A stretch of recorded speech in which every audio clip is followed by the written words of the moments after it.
Halo, apa kabar Anda semua? Senang sekali saya Arsman Arif dan bersama Bung Rocky Gerung kembali menjumpai Anda semua ini. Bung Rocky, Jakarta sudah mulai banjir lagi nih. Kampung Melayu juga sudah mulai terendam banjir. Nih kelihatannya asik ini, bakal rame nih dalam 1-2 hari ke depan ini. Ya, mudah-mudahan banjir itu betul-betul tiba supaya orang fokusnya ke banjir. Karena dalam satu hari ini saya kebanjiran caci maki dari cebong-cebong yang menghajar saya karena seolah-olah saya menghina Presiden Jokowi. Jadi bagus juga sehingga cebong pindah dari membanjiri WA saya, membanjiri YouTube saya dengan caci maki, silahkan pindah ke banjir. Karena memang habitatnya kan bukan di platform pikiran tapi di kolam-kolam butek itu habitatnya. Jadi bagus juga. Dan Anies silahkan tuh tangani cebong-cebong itu karena mereka saya gusur dari sosmed saya tuh. Ya, iya, iya. Ini kelihatannya kalau saya baca-baca di sosmed, di media sosial banyak sekali orang yang mempersoalkan kritik Anda. Padahal kan Anda sebenarnya cuma menyambut ajakan Presiden Jokowi ya sebenarnya yang minta dikritik gitu kan? Betul, saya menyambut ajakan presiden, lalu saya hubungkan dengan hulu dari persoalan itu. Nah, kalau lagi ngomong banjir kira-kira begitu. Kan saya bilang, undang-undang ITE itu adanya di hilir, dia cuma menunggu kasus. Padahal kebebasan demokrasi itu dihambatnya di hulu melalui threshold. Jadi penghambat utama adalah presidential threshold itu. Karena itu bersihkan air demokrasi dari hulu supaya di hilir itu nggak ada problem. Tapi dasar dungu menganggap bahwa saya menghina presiden. Padahal saya justru membantu presiden supaya logika presiden itu sempurna, lurus. Persoalkan yang hulu. Kan selama ada presidential threshold, oposisi nggak bisa bekerja. Karena yang bakal masuk dalam kompetisi justru mereka yang udah deal dengan kekuasaan. Kan itu gampangnya ya, siapa yang bakal jadi presiden? Ya cuma 2-3 partai besar yang akan caloni yang udah pasti lah PDIP, Golkar gitu-gitu aja kan. Jadi nggak ada sirkulasi elit. Nah itu yang menyebabkan air kotor itu dari hulu akan tiba di hilir lalu dijaga oleh undang-undang ITE. Lain kalau presiden bilang oke, threshold kita hilangkan supaya kompetisi bebas. Sehingga oposisi setara dengan penguasa di dalam melahirkan keseimbangan wacana demokrasi. Jadi itu sebetulnya kekotoran di hulu itu sebetulnya yang saya sebut supaya presiden revisi cara dia berpikir, revisi otaknya. Tapi kata revisi mungkin dianggap kasar. Oh, saya ganti sekarang nih. Saya minta agar presiden mengubah cara beliau berpikir. Lalu saya kasih catatan kaki. Mengubah dalam bahasa Inggris artinya revised. Dan bahasa Indonesia sinonimnya revisi sama juga tuh. Jadi mereka marah karena saya pakai kata revisi. Padahal presiden bilang revisi, maka saya pakai narasi dia. Ya revisi juga cara Anda berpikir. Kan itu simple aja kan. Nggak ada soal caci maki di situ itu. Karena itu di musim hujan kodok makin peka itu dengan kata-kata. Padahal mereka nggak bisa berkata-kata sebetulnya kan. Mungkin logika Anda terlampau berat gitu. Jadi lain kali Anda mestinya kalau bicara ya lihat-lihat dong bicaranya dengan siapa gitu. Karena bisa kalau orang yang nggak paham memang jadi salah paham lulu bawaannya. Ya saya kira memang saya ada kesalahan itu juga. Karena saya biasa bicara di forum FNN yang logikanya dan tata bahasanya itu jelas gitu. Jadi saya kadang-kadang mungkin saya akan ganti cara saya bicara. Kalau lagi ngadepin cebong saya mungkin nggak pakai tata bahasa manusia gitu. Jadi kita saling kirim keok aja tuh, tetok kekok. Nah, tapi kalau lihat komentar-komentar di video Anda, termasuk di Kompas dan sebagai Kompas TV ya, kelihatannya kok masif banget ya. Apakah ini bagian dari pengorganisasian Bung Rocky? Iya, teman beritahu saya bahwa di Kompas TV itu saya juga belum lihat karena saya suka malas lihat. Itu 90% Anda dihajar oleh cebong. Saya berpikir 90% itu artinya ada orkestrasi. Ada yang dibayar untuk mana mungkin 90% kan dan ternyata setelah diteliti itu isinya memang caci maki yang isinya sama itu. Saudara Rocky Gerung yang mesti dirubah cara berpikirnya karena dia nggak kawin. Jadi nggak ada hubungannya dengan argumen. Rocky Gerung dari dulu memang bangsat. Ini kalimat-kalimat pendek apalagi itu. Udah jomblo, tua bangka segala macam. Jadi betul-betul isunya dibalikkan, kritik personal gitu kan. Saya mah seneng-seneng aja dikritik sama orang dungu kan, karena saya nggak bakal marah, karena saya anggap kedunguan itu ya harus diterima sebagai sejenis kelucuan itu. Ya, Jadi ya. saya ketawa-ketawa aja. Saya kira ini penting, ini menarik ini cerita ini kita ingetin lagi. Saya ingin kita lihat lagi nih, ada yang sempat kita tayangkan juga itu apa karikatur dari koran Suara Merdeka yang ketika Bapak ini Jokowi minta dikritik, kemudian di bawahnya itu ada dua apa anjing galak itu, yang satu di kalungnya UU ITE, yang satunya lagi buzzer gitu. Nah sekarang ini rupanya begitu RUU ITE-nya direvisi, tapi buzzernya nih yang makin kencang nih, yang makin galak. Ini kan ini kan dua anjing penjaga yang menakutkan nih buat kalangan yang kritis. Iya, saya nggak tahu apa mungkin pemilik anjingnya juga memang suruh begitu, atau ini anjing mengambil inisiatif dan menginterpretasikan secara berbeda apa yang dimaksud oleh tuannya itu.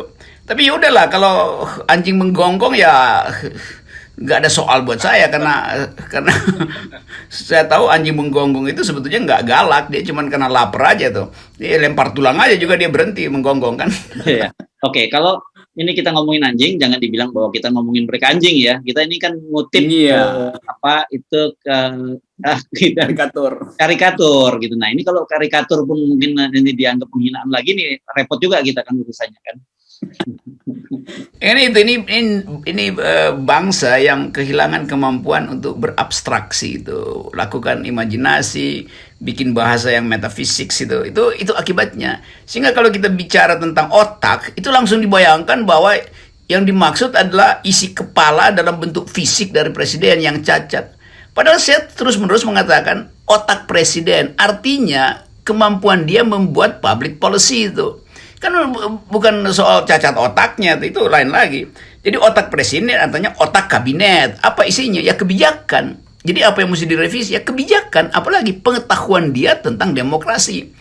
Kan masa saya bilang ya presiden udah benar tuh, karena oposisi memang tidak diperlukan dalam demokrasi. Loh itu justru buruk, karena itu saya bilang tidak benar, karena itu ya direvisi kan. Lalu kenapa orang marah gitu kan? Ini benar-benar dikarikaturkan pun nggak cukup sebetulnya. Karikatur dan sebagainya itu kan bagian dari tradisi yang sudah beberapa lama di negara-negara lain itu biasa, itu bagian dari juga ekspresi kebebasan dan juga fungsi sebagai pers, sebagai watchdog. Nah kita sebut juga watchdog itu kan juga anjing penjaga juga gitu ya, media itu kan. Iya itu. Jadi teman media nggak akan tersinggung ketika dia disebut sebagai watchdog demokrasi atau kalau ini anjing penjaga demokrasi. Memang itu yang dimaksudkan, karena menggonggong itu artinya memberitahukan ada maling masuk tuh kan. Jadi memang pers akan kasih tahu ini ada maling masuk tuh kan. Pers nggak akan menggonggong kalau ada tamu kan. Jadi begitu juga oposisi. Jadi kan selalu dianggap fungsi pers adalah memberitakan kebenaran. Enggak, fungsi pers memberitakan kebohongan. Kalau kebenaran semua orang udah tahu. Karena kebohongan itu penipuan, maka pers menggonggong. Jadi karikatur itu betul-betul adalah gonggongan untuk menghindari keburukan sebetulnya. Nah kalau yang menggonggong kan anjing, jadi ya anjing. Masa kucing menggonggong, karikatur kucing atau burung menggonggong kan salah itu kan. Dan itu apa kemampuan buser-buser dungu ini untuk membaca intellectual history dari perkembangan peradaban, termasuk di dalamnya fungsi pers dalam memelihara akal sehat, itu nggak ada. Jadi mesti ada pendidikan buzzer sebetulnya, walaupun statusnya adalah ternak. Peternakan buzzer juga bisa diubah dengan bahasa lain supaya mereka paham itu. Dan itu soalnya. Iya. Nah ini kan rame, Bang. Ternyata bukan hanya buzzer yang anonim ya yang muncul pada Anda. Ini buzzer yang ya jelas gitu ya, juga sering berdebat dengan Anda. Ruhut Sitompul nih, saya lihat rame juga nih di Twitter, bahkan juga muncul di media sosial mempersoalkan Anda gitu, yang perlu dikirim ke rumah sakit jiwa di Grogol katanya gitu. Oh ya itu saya memang udah lama nggak main ke Grogol dan saya ingin tahu tuh di rumah sakit jiwa di situ tuh ada perkembangan ilmu psikiatri nggak di situ tuh. Kalau ada perkembangan ilmu psikiatri, saya belajar ilmu psikiatri itu nggak bisa berkembang karena obat-obatannya itu udah standar itu. Kalau ada kerusakan otak, memorinya hilang, disuplai dengan kimia baru, kalau kurang tidur ya cukup dikasih Xanax. Nah mungkin saudara Ruhut itu dia cuman karena kurang tidur sehingga nggak mampu membaca argumen saya. Jadi saya nggak akan mintakan obat dari psikiater. Karena obat Xanax itu bisa dibeli di apotek yang kan beliau tahu lah mana apotek yang bisa pakai untuk beli Xanax itu supaya dia tidur nyenyak. Nah, satu sisi ini kan jujur saja makanya kemudian orang banyak curiga kan, kalau saya tadi baca di media sosial juga gitu, banyak pengamat yang curiga ada agenda tersendiri di balik undang-undang ITE, dan kemudian juga koalisi masyarakat sipil ini macam-macam banyak tuh, termasuk Kontras, LBHI, SafeNet dan sebagainya juga mempersoalkan bahwa kalau kemudian pedoman yang dibentuk oleh Kapolri, yang diminta Kapolri untuk dibuat di masing-masing Polda dan Polres itu nanti bisa jadi jerat yang baru. Nah ini kan menunjukkan betapa memang ada yang sangat serius gitu. Meskipun saya sendiri dalam posisi mendorong untuk positive thinking, tapi kita tidak bisa hindari orang masih tetap bertanya-tanya dan orang curiga sebenarnya ada agenda apa di balik revisi Undang-Undang ITE dan permintaan Pak Jokowi untuk dikritik itu. Iya, dan kan nggak jelas sebetulnya Jokowi minta supaya direvisi atau minimal dibikin standar interpretasi itu. Sekarang problemnya itu apakah interpretasi itu punya kekuatan hukum untuk menjerat orang. Jadi soalnya juga nggak jelas. Departemen yang suka kebanjiran pesanan misalnya menghalangi hoax itu, Kominfo juga nggak tahu mau bikin apa kan. Kan subjeknya dari undang-undang itu sebetulnya adalah soal transaksi elektronik. Jadi kenapa kemudian dia pindah menjadi soal kebebasan berbicara tuh. Jadi interpretasinya cukup satu kalimat aja. Kembalikan interpretasi itu pada soal transaksi elektronik, bukan transaksi pikiran kritis. Kan gampang aja kan. Jadi nanti diputar-putar, ini mesti ada tim antar departemen untuk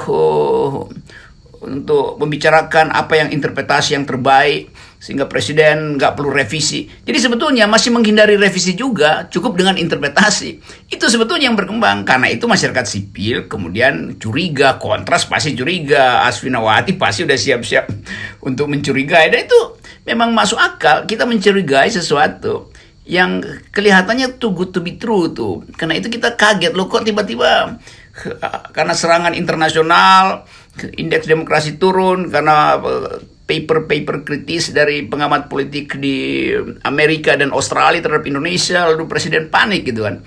Lalu dihubungkan dengan kalau demokrasinya buruk maka investor juga nggak mau masuk ke Indonesia karena nanti tiba-tiba lagi transaksi bisnis tiba-tiba dianggap suap menyuap, lalu dibocorkan WA dari Tesla misalnya dengan seorang pengusaha di Indonesia. Itu semuanya tuh. Jadi kebingungan pemerintah itu dilimpahkan pada kecerewetan oposisi sebetulnya tuh. Jadi ini saya anggap ini satu proposal yang sugar cover gitu, kertas gula-gula doang, dan isinya justru mencurigakan. Karena itu kemarin saya katakan jangan-jangan begitu masuk di DPR justru pidananya ditambah, kan itu juga revisi kan. Bahayanya begitu. Iya. Nah, dan saya kira begini, kecurigaan semacam itu juga nggak usah baper lah pemerintah gitu. Kalau memang niatnya serius kan gitu, karena memang banyak sekali fakta menunjukkan semacam itu. Jadi kalau supaya orang nggak curiga terus, ya sekali ini kalau mau memang bikin revisi yang serius, kalau mau minta yang dikritik ya serius. Memang caranya antara lain ya suruh buzzer-nya suruh diam gitu kan. Jangan Anda presidennya minta dikritik, kemudian Anda orang seperti Rocky Gerung begitu kritik langsung dihajar rame-rame kan gitu. Buzzer pasti dia ngerti sedikit-sedikit, tapi dia karena tulangnya belum nyampe makanya menggonggong terus. Jadi sebetulnya buzzer itu minta tulang juga tuh. Karena itu dia tambah-tambahin, mana buktinya bahwa pemerintah memakai ITE untuk kebebasan pers. Kan majalah Tempo terus-menerus menghajar, gak ada tuh kena ITE tuh. FN begitu.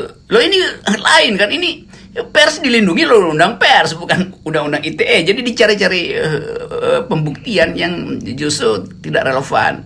Ya begitulah Busser menghidupi dirinya sendiri, seolah-olah marah, padahal sebetulnya minta disogok ulang oleh kekuasaan. Jadi saya juga ingin pesankan pada para menteri, kabinet, juga presiden, dan stafnya yang masih memelihara buzzer, diemin aja tuh buzzer tuh. Karena kalau mereka makin ngoceh, itu kasihan tuh, anggaran negara dipakai lagi buat nyumpel mulut dan otak dungu mereka itu tuh. Jadi sebaiknya kita diemin aja, kita tonton aja nih buzzer ini berkoar-koar, karena nanti juga energinya habis. Dan kalau energinya habis ya udah, silahkan tidurnya nyak. Dan saya ingin agar supaya kelebihan obat yang ada di Ruhut, yaitu Sanax itu, tadi saya usulkan Ruhut untuk minum Sanax supaya dia tidur pules.